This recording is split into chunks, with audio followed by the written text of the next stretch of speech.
Hi, folks. I'm Richard Friedman, and welcome to my political cartoon countdown and Ukraine update for May 27th, 2022.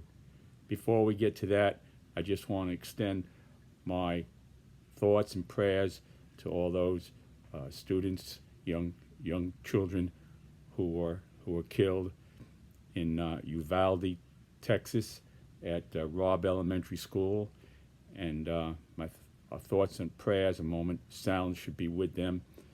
And I can't help but thinking, today, hearing that the police acknowledge that it was a wrong decision not to have gone in immediately as soon as they got there with all the weapons that they had at their disposal to do the job. And it just naturally brought back my memory of 9/11 in a way, of this Flight 93, of what happened that day, that those people, those were just ordinary citizens without any training whatsoever, who just rushed through the cabin and avoided those hijackers on 9/11 from carrying out their mission of attacking another institution of the United States, or a building, or the Capitol, the White House, whatever they were headed for. So I just think that the difference, that kind of mentality, had that been there, it would have been a difference. It could have been a bigger impact on the outcome, and we would not have this type of it could have been avoided to a greater extent. Let's put it that way. So I just can't help but thinking about that the courage that just ordinary citizens have, and these people who had the training, who were there, who was their job, and they couldn't muster the courage that ordinary people did on 9/11 to go in and try to take out those hijackers from crashing the plane. So it's just my own thought, and I thought I'd share that with you. This was Flight 93, the story of that, and you see, and I just thought of it, and I passing it along. Okay, now to get to Ukraine here. What's happening there? It's there's basically there's some good things, some bad things here, and first of all, what's happening up here, I'll give you the good stuff first. In the north, the Ukrainians have made some progress in pushing the Russians, invaders, back across the border, and they've made progress there in the north. Up here,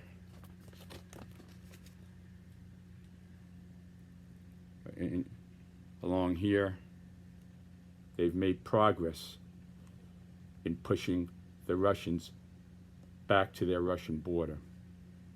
Now, here in the Donetsk region, it's not as good. The fact is that the President Zelensky acknowledged that they have lost territory to the Russians there. They've lost territory, and the situation there is not good for the Ukrainians here in Donetsk. And that's why I guess President Biden has made now a decision to send them long-range missiles, that they can fire multiple long-range missiles longer than they've been firing, now that the Ukrainians are suffering losses of territory here in the Donetsk region. President Biden has come around to making the call that they're not so much afraid now that the Ukrainians might use that stuff to go ahead and attack into Russia and anger Putin. So that they're not so much afraid of that anymore, because of the fact that they see the Ukrainians losing territory here in the Donetsk region. It's really what it comes down to. So I'm just giving you the facts here. So and basically in here in Luhansk here, there's a lot of fierce fighting there going on. So the Russians are pouring everything they got into the Donetsk region here. to make this corridor here, because Mariupol is just about it's taken, and they surrendered, and the soldiers now are being tried as war criminals, and Zelensky is trying to negotiate a prisoner exchange, he said, for them. And can you imagine, they're going to try them as war criminals for defending their own city and the people who are in that steel factory. So they may go on trial for war criminals at the hands of the Russians. So there you have it there. So Donetsk is taking hell from this Russian artillery that they've really been hammering them with Russian. The heavy stuff is going into this Donetsk region, the heaviest of the Russian, whatever they have left, they're pouring it into this Donetsk region here. You see, and as again I said, Luhansk here is sort of like a give and take situation. They may have lost a little bit, but it's a give and take. It's more fluid situation here in Luhansk, which is further east. Okay, in the further east section, it's not as grim as it is here in the Donetsk region. Okay, now let's see what else is going on here.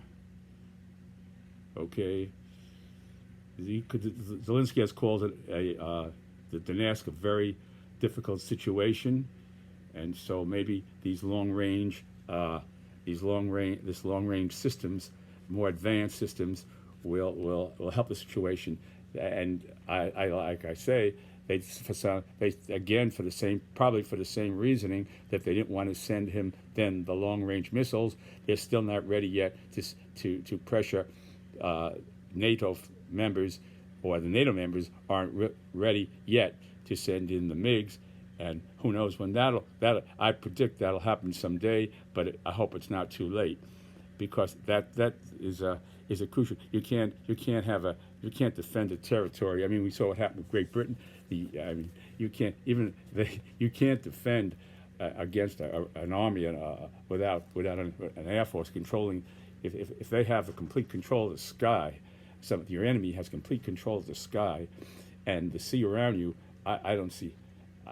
It's a stalemate is as best as you can get, and a stalemate is a slow death. When you say it's a stalemate, that's a slow death for Ukraine, because the Russians have more. They're getting more men. They're recruiting younger people. They're recruiting anything they can get here. I see on TV they're recruiting young boys and into this thing, who really have no experience other than what they've learned from President Putin. And they sort of like, they're not trained soldiers, and they're just like robotics in a way, going in there to do what they've been told, and what they've been told to do, and what they've been told to believe. So that's that. And then they are talking about here getting a army of mercenaries. The Russians are recruiting. They talk about that, an army of mercenaries. And they're gonna just dig up everybody they can get, and so the Ukrainians, they have a finite amount of people that they can lose, and so if you're talking about a stalemate, you're talking about a slow death for Ukraine. So I would say again, the time now to give Ukraine everything we can give them is now, and that would to the NATO members. I say the time, if you're going to give them the MiGs, or you're going to wait till they're on their knees and there's nobody around alive to fly the MiGs, to give them the MiGs when everybody and all the pilots who could have flown them are dead, it's going to be a little too late. So that's what I'm saying here. Okay, and that's that. And let me see what else is going on here. Okay, very interesting here.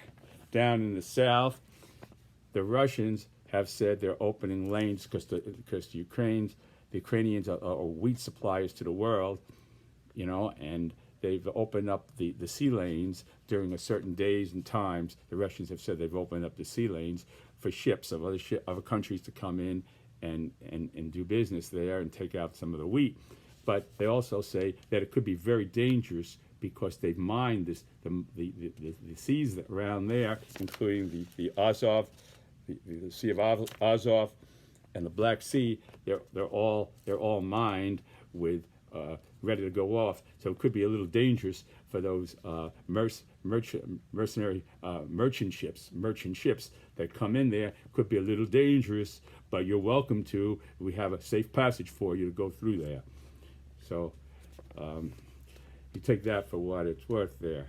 So that's another thing. And let's see. Oh, Kramatorsk here in Kramatorsk. They've been hitting it that hard. That's in the Donetsk region here. Kramatorsk, they struck some buildings, some high-rise buildings, and it's really taken a pummeling here. The Kramatorsk, city of Kramatorsk has really been hit hard. And that's, again, in the Donetsk region here. Okay. All right. Let's see, anything else? Okay, they have the mines, and they say, well, we're opening up the sea lanes, but we still have it mined.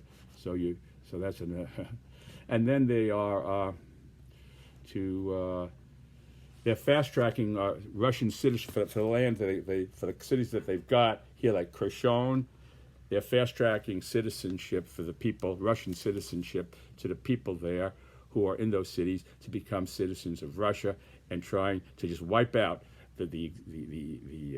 any remnants in those cities that they have complete control over, any remnants of a Ukrainian existence. Like it's been part of Russia. This has all been part of Russia forever, and now these Kherson people, city of Kherson, are now Russian citizens. So this is their strategy. Again, they appoint a new government there. They go through the thing of having elections, and the people, and you know what that means. So it's quite a campaign they have here going. So the Russians are basically operating on many levels here.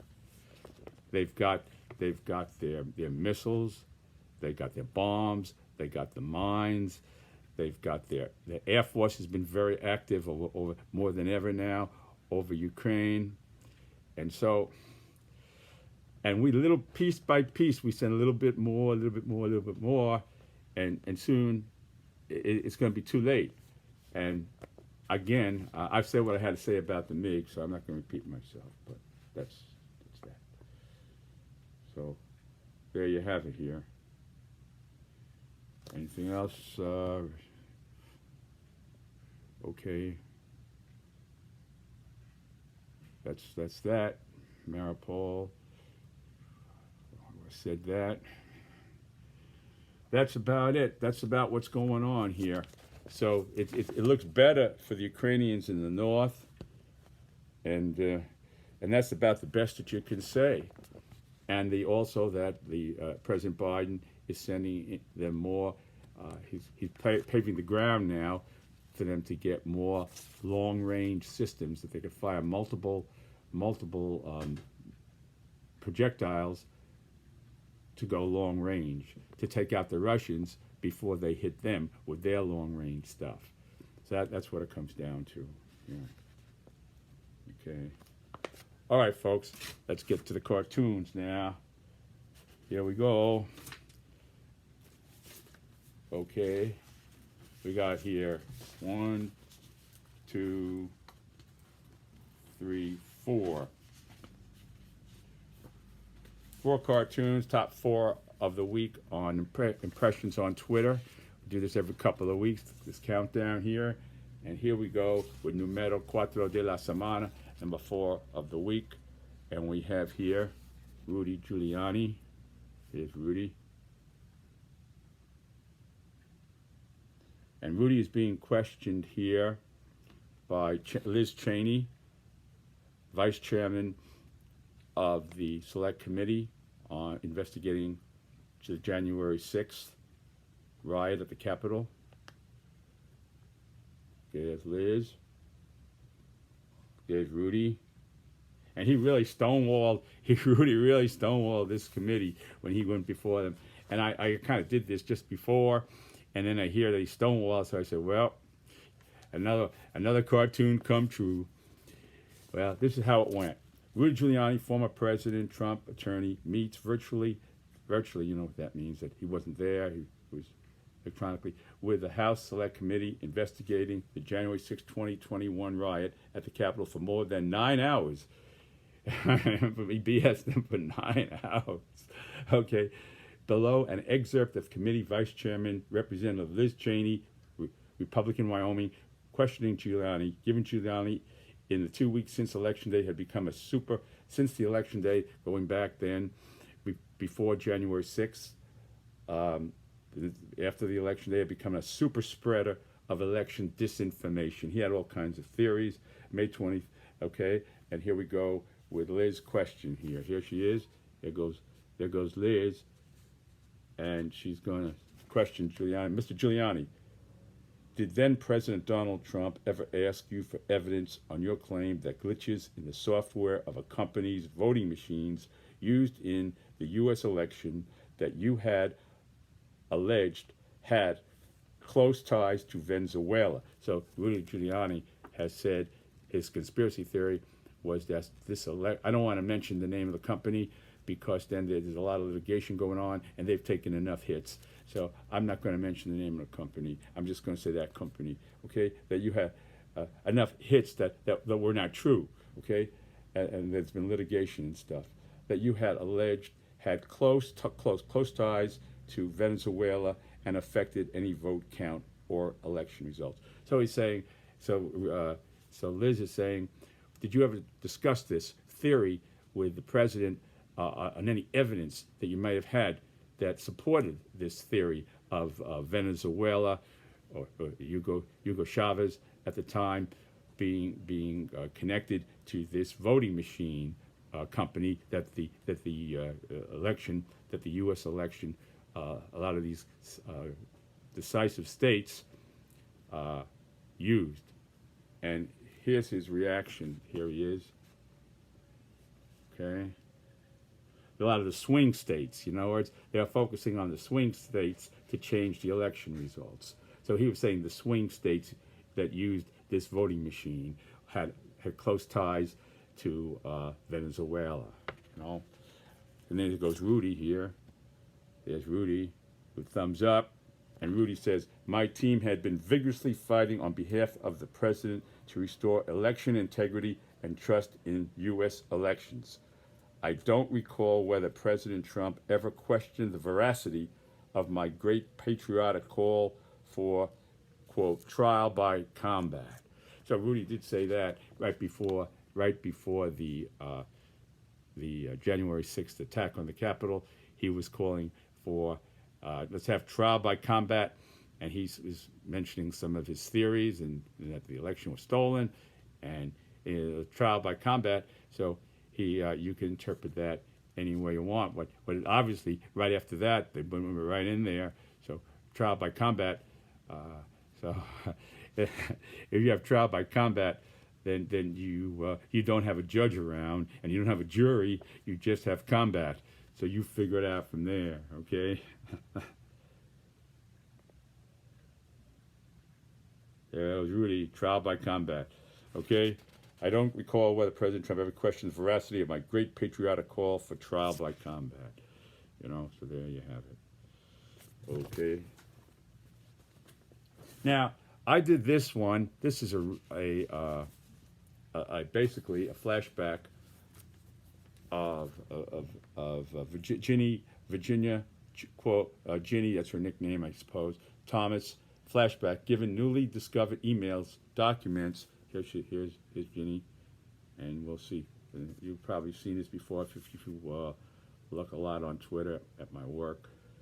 And I did this again because it reflects her whole position here, and I couldn't do any better than this cartoon, so I did the flashback. If I can't do any better than what I've already done, it's time for the flashback.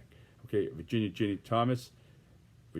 quote, Ginny Thomas, flashback given newly discovered emails document her urging Republican lawmakers in Arizona after the 2020 presidential election to choose a clean slate of electors and stand strong.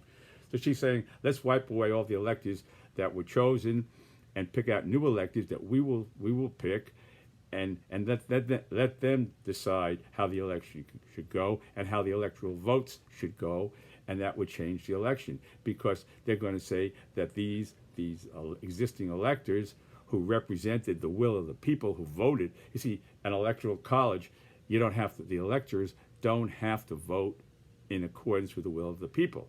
That's how it's in the Constitution. So if you substitute your own electors, and you can say, well, our electors feel that it wasn't correct, and there was a lot of fraud and this and that, and then justify it with that, and then get your own electors and change the electoral votes, then you change the election. You see, regardless of the count, because once these new electors have made the assumption that without any proof or without completely unjustified, unfounded, but they still have their own, because everybody else believes what they've been telling them, that means that the election was fraud, because everybody believes what they've been saying, and that's the evidence. So if you have that evidence, that's make-believe evidence, because it's based upon your make-believe, your erroneous observations that they believe, and they believe it, then you change the election on that basis. So this is what she was pushing for. And then this was the original cartoon here. We had Virginia Ginny Thomas, who was married to Supreme Court Justice Clarence Thomas, dream call to former President Trump's chief of staff, Mark Meadows, because she was communicating with Mark Meadows that just following her many text messages to Meadows, who was chief of staff. Mark Meadows was President Trump's White House chief of staff. That just following her many text messages to Meadows with a series of false and conspiratorial claims in support of invalidating Biden's victory in the 2020 election, saying, example, release the Kraken. Okay, a Kraken, a phrase which comes from the 1981 movie Clash of the Titans, adopted after the 2020 election by people in support of overturning its results. So they used a symbolic here as the Kraken, as symbolic for the powerful tentacles that this monster. The Kraken is a mythical giant sea monster with powerful tentacles determined to bring down ships. So they used that kind of like a metaphor for a powerful force to overturn the election. So she said release the Kraken. She said that to Meadows, release the Kraken. She said the phrase, okay, release the Kraken, which means bring in all the forces we got to overturn the election. And so here, Jenny here is basically dreaming this, her will or her wish, that she has a Kraken that would come down and kind of take a hold of the Capitol. There's the Kraken, and she's saying, "Hello, Mark. The Kraken has landed." That's it. There it is here, and there's, okay, and there's the Kraken with the Trump sign for 2020. You see, he's got that in one of his tentacles there. You see, there's Jenny on the phone to Meadows. Hello, Mark. The Kraken has landed. There she is, with her Kraken on top of the Capitol. There it is. Okay.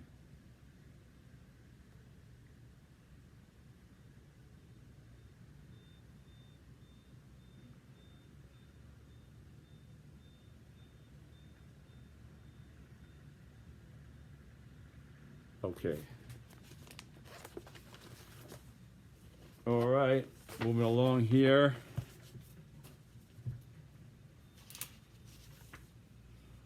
Okay, this is number two of Número Dos de la Semana, number 2 of the week. Here we have President Biden being watched by President Trump, and former President Trump watching President Biden now saying, there has been no change in the U.S. policy on Taiwan. A day after, while on his Asia trip, he forcefully pledged that the United States would respond, quote, militarily if China invaded the island of Taiwan. Biden's first stand constituting a change in the long-standing U.S. principle known as strategic ambiguity. Now, the thing about strategic ambiguity is that it's ambiguous. It means it's unclear. So everything we do now, it's no longer the shift to Asia or the shift to Europe with Ukraine. The pivot theory. We pivot here, we pivot there. We fly like a fly. There's no pivoting anymore because everything we do now has an effect on the other end of the world. What we do with Russia has an effect on China. What we do with China has an effect on Russia. It's all interlocked because the fact is, number one, Russia and China have gotten so close together. I remember in 1968, I had a brilliant professor. He said, if Russia and China were on good terms, this is 1968. Today, I'd be petrified. I'd be scared to death. Well, they are now joined, in many ways. It's more of a pragmatic. It's like a kind of like a Trump thing, a transactional relationship. Whether it's not certainly not it's a transactional thing because China wants Taiwan and Putin wants Ukraine, and the United States is the obstacle. So everything we do now is all intertwined.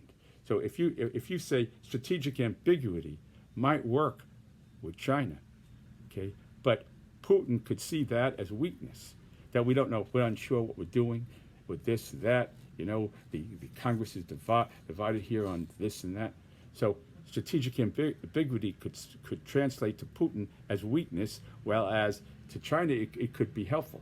So the end result is it's not helpful because it has a negative impact in our fight for helping Ukraine. Anything that's ambiguous now is ambiguous. Putin can interpret as being weak. So, in a way, strategic ambiguity is a substitute, in a way, for not making a strong stand, and that's how Putin would see that. So that's my premise there, that strategic ambiguity is no longer an option because of this.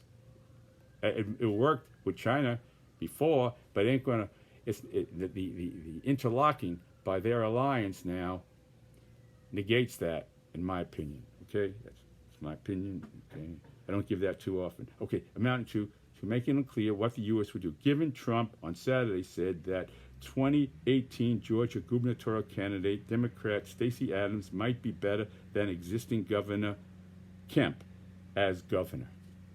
So Trump was saying basically that Kemp, because he didn't support his efforts to overturn the will of the Georgia voters and bring in these electors and change everything around for Trump, that basically he's not qualified to be. He's now running for a second term as governor or whatever.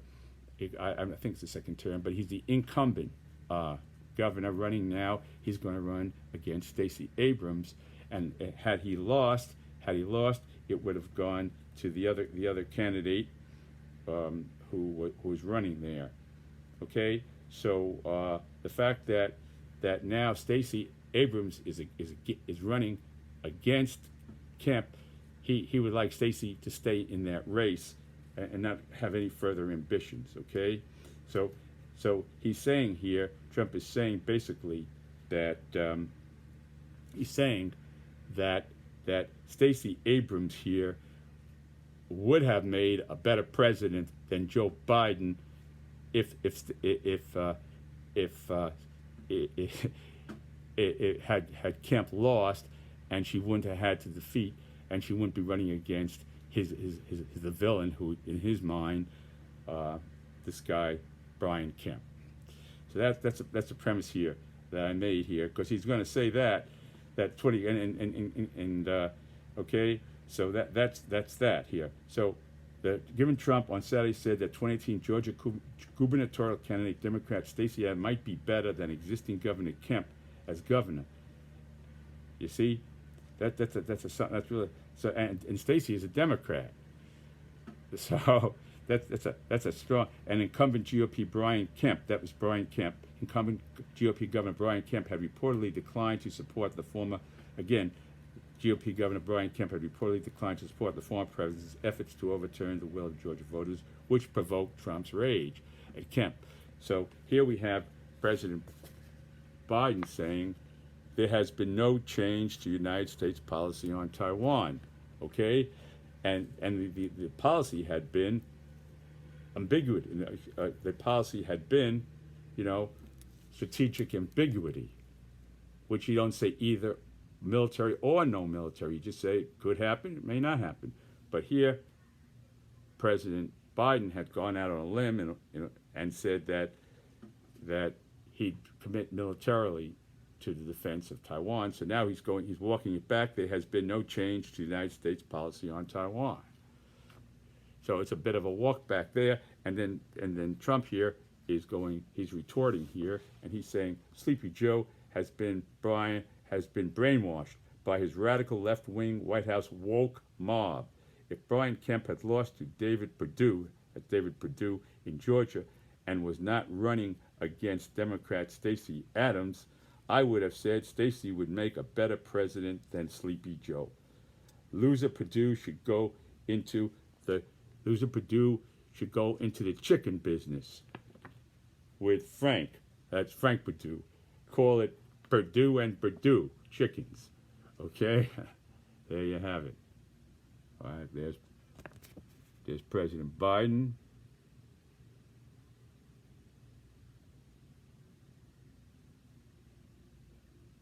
All right, and there's Trump. Watching him.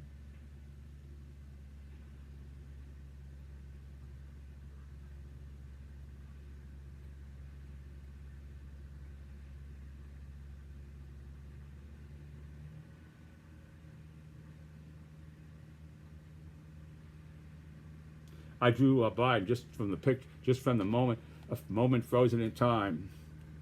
And I tried to capture his expression, his hand gesturing, his blue jacket.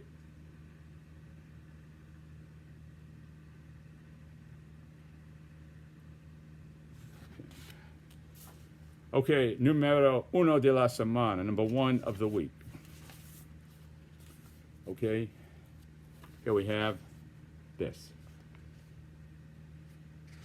Leading Republicans watch former President Donald Trump urge Mehmet Oz, also known as Dr. Oz, who leads the Pennsylvania Republican senatorial primary by a micrometer, to declare himself the winner and claim victory, given the race is still too close to call and McCormick's defeat is not certain at that time. Okay? I honestly don't know. I think that if the race has been called, I haven't heard anything with all the other stuff that's been going on, all this tragedy. They haven't been covering that. And I don't think a lot of people still don't know who won that race.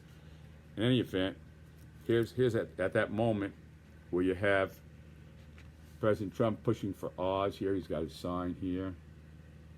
See the sign? There's Oz. There's Dr. Oz.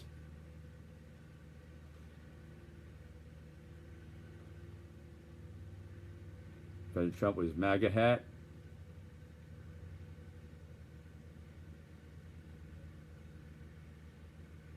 And it goes, Dr. Oz, it's time to declare your great victory. And the votes are not, it's not finalized. There's still a number of votes, absentee votes and stuff that have to come in, and no station is making a call. But Trump is urging Oz, like he did, use his playbook, use the Trump playbook and declare victory now. And basically, once you declare victory and then you lose, it's a frauded election, kind of like that. I'm jumping the gun on that. He didn't say that, but he said he should declare victory now, ahead of officially winning the election. Oz officially winning the election. So here are a few leading Republicans watching Trump here doing that, giving that advice to Dr. Oz. Okay, Dr. Oz is a TV doctor. Okay, and here you got Mitch McConnell here. Here's Mitch. Okay, and Mitch says, Lindsay, I'm not saying any F dot dot thing.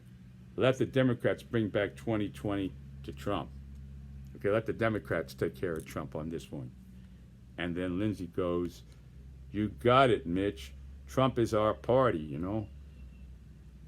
So let the Democrats take care of him. We're not going to do nothing. Trump is our party. And then you got here, you know who this is. Okay, Jim Jordan here. And Jim Jordan here. Here we go with Jim with his yellow tie, thumbs up. There's Jim Jordan, and he's saying, we need to stop this voter fraud in Pennsylvania right now. So he's really moving ahead. He's saying right from the get-go that because he hasn't gotten the election won yet, it's a fraud election. He didn't say that. I'm saying that in my cartoon. Jordan didn't say that. Okay, I'm jumping the gun. You know, so a lot of times I jump the gun, and then the gun comes true. You know, so I mean it comes true what I'm predicting. I shouldn't use that kind of a pun here because it's in the context of what's going on.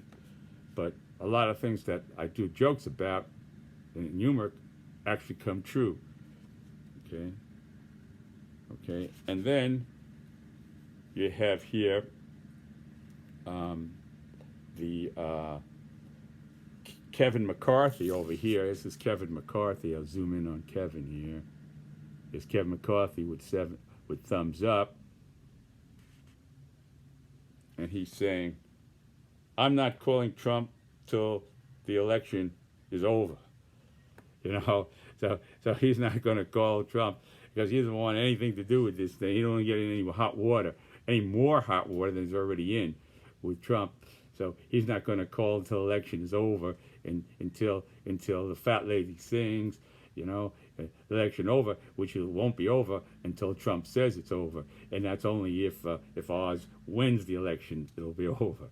And again, I'm kind of hypothecating here. So there you have it. They're the Republicans. Okay, you got Mitch, Lindsay, Jim, and Kevin here. And then you got your Dr. Oz and Trump with his MAGA hat, thumbs up. Okay, there it is. If I zoom in on McCarthy here, Jim Jordan, Lindsey Graham, and Mitch McConnell. All right, folks, I want to thank you very much for watching my political cartoon countdown and Ukraine update, and I wish you all the best. And I hope and I pray for those people who lost their loved ones, their children in Texas. And I was a teacher myself, and I think back to the times, many times, I taught in a tough school where I had to risk myself in going into situations that I was unsure of a few times. And I did it without even thinking about it. You know, I went in, and luckily, I mean, it was a workable situation, and there were no, you know, and nobody got hurt in those situations. But looking back now, it could have been, and those teachers there who did what they did are heroes, a lot of them, and it's very, very sad to think that mistakes like this can be made by the people who we trust to protect our society, and I hope that doesn't happen again. I know it's going to happen again unless they really do something, and I just I'm at loss of words to express my sorrow. I've been glued watching this and hearing everything, and I can go on forever about that, and you've heard enough about it, and so I'm going to let it go with that, and let's just pray for those people and their family, and the friends of those students at that school, and that's about the best we can do, and go after people who we elect to try to get some gun checks. That doesn't violate, not to take away the Second Amendment, but when you do that, you're strengthening the Second Amendment in a way, because you're ensuring that it's done right, and that you need to have checks on people buying guns. That's like elementary. I mean, if you want that supports the Second Amendment, having gun checks, because it affirms the fact that people have the right to protect their homes reasonably. You don't have a right to buy this military business, and like an army is going to a whole army is going to descend on your home, that you need to defend yourself with these militarists. I know I was an owner of a Smith & Wesson 36 in the early 80s. I had a Smith & Wesson. I used to go to the gun range and practice all the time. And then I had an incident where I almost shot somebody because you have it there and you're ready to use it, and you're in a situation. And I said, this ain't for me. I ain't no cop. And I just got rid of the gun. But I did do that, and was a gun owner. And I did go gun ranges and practice for a long time until that one incident, and I decided to get rid of the gun. But I believe in the Second Amendment, and I believe to support the Second Amendment, you've got to administer it responsibly, and being responsible is gun checks and that's it. And I want to thank you very much for watching my cartoon countdown and Ukraine update. And you take care, folks. Stay well, and God bless you, and God bless America. I'll see you again. Bye.